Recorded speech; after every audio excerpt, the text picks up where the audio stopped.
آگے نام ہے ایام تشریق کا، اور تشریق کے معنی ہوتے ہیں دھوپ میں سکھانا۔ تو پرانے زمانے کے اندر یہ ڈیپ فریزر تو نہیں ہوا کرتے تھے، تو لوگ یہ کرتے تھے کہ جب جانور ذبح کر لیتے تھے تو گوشت کے اوپر نمک لگا کر اور اس کو دھوپ میں لٹکا دیتے تھے یا سائے میں لٹکا دیتے تھے اور اسے سکھا دیتے تھے۔ عام طور سے دھوپ میں لٹکانے سے پانی جلدی خشک ہو جاتا ہے، اور جب پانی خشک ہو جاتا ہے تو وہ جو گوشت ہے وہ سڑتا نہیں ہے بلکہ طویل عرصے تک باقی رہتا ہے۔ تو تشریق کہتے ہیں سورج میں یا دھوپ میں گوشت کے سکھانے کو۔ تشریق کا مطلب ہے دھوپ میں گوشت سکھانا۔ تو یہ جو 10، 11، 12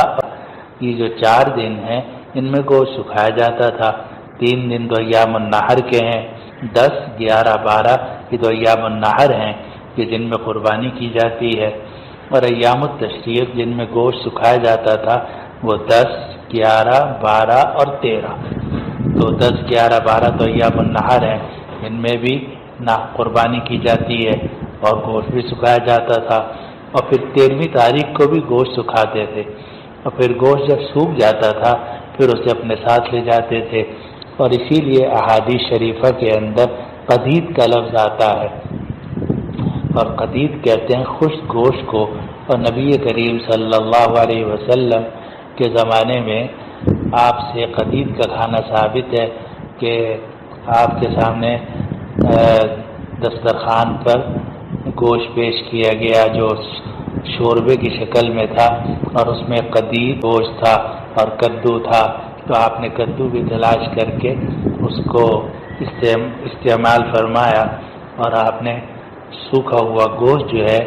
جو شوربے کی شکل میں تیار ہو گیا تھا، گل گیا تھا، اسے بھی آپ نے استعمال فرمایا۔ تو ایام التشریق میں دھوپ کے اندر گوشت کو سکھایا جاتا تھا، اور اس کو یہ جو ایام تشریق ہیں یہ 10، 11، 12 اور 13 4 دن ہیں، اور ان 4 دنوں میں گوشت سکھایا جاتا ہے۔ انہی کے اندر تکبیرات بھی پڑھی جاتی ہیں، اللہ اکبر، اللہ اکبر، لا الہ الا اللہ، اللہ اکبر، اللہ اکبر وللہ الحمد، اور یہ تکبیرات تشریق کہلاتی ہیں۔ اور یہ جو ایام تشریق ہیں 4 دن ان کے اندر تو ہے ہی ہیں، لیکن حضرت علی رضی اللہ عنہ کی روایت ہے کہ وہ عرفے کے دن سے یعنی 9ویں تاریخ کی صبح فجر کی نماز کے بعد سے یہ تکبیرات تشریق شروع کر دیتے تھے۔ تو 9ویں تاریخ کی صبح یوم عرفہ کو بھی تکبیر تشریق پڑھی جائے گی، پھر ظہر، عصر، مغرب، عشاء میں، اور پھر اس کے بعد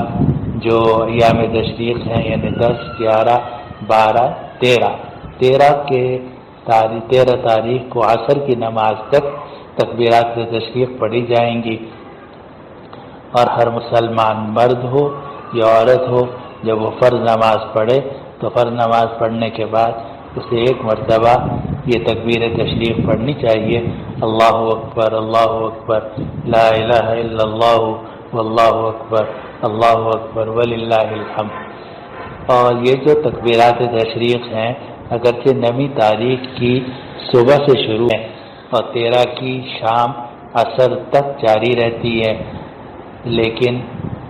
ان کو تقریباً تکبیرات تشریق کہتے ہیں، کیونکہ اس میں ایام تشریق تو 4 ہیں اور 5واں دن یوم عرفہ کا ہے۔ اللہ تعالیٰ ان تکبیرات کی ہمیں توفیق عطا فرمائے۔ اور یہ جو تکبیرات تشریق ہیں ان کو ہر فرض نماز کے بعد 1 مرتبہ پڑھنا احناف رحمہم اللہ کے نزدیک واجب ہے، اور باقی جو ائمہ ہیں ان کے ہاں واجب نہیں ہوتا، ان کے ہاں سنت مؤکدہ ہوتی ہے، تو سنت مؤکدہ بھی واجب ہی کی طرح اس پر عمل کرنا چاہیے اور کیا جاتا ہے۔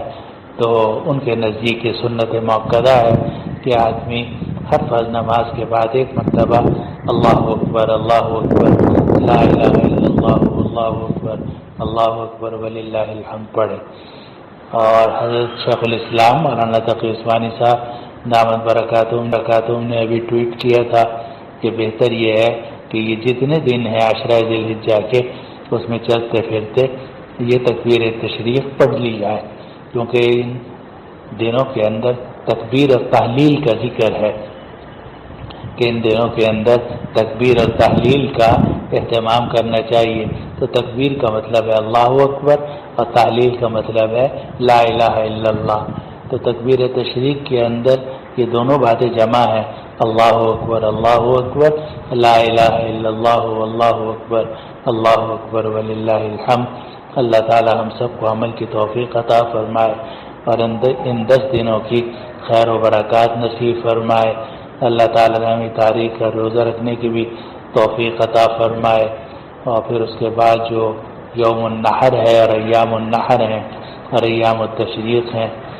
ان کی خیر و برکت اور ان کے فضائل بھی ہم سب کو عطا فرمائے۔ وآخر دعوانا ان الحمد للہ رب العالمین۔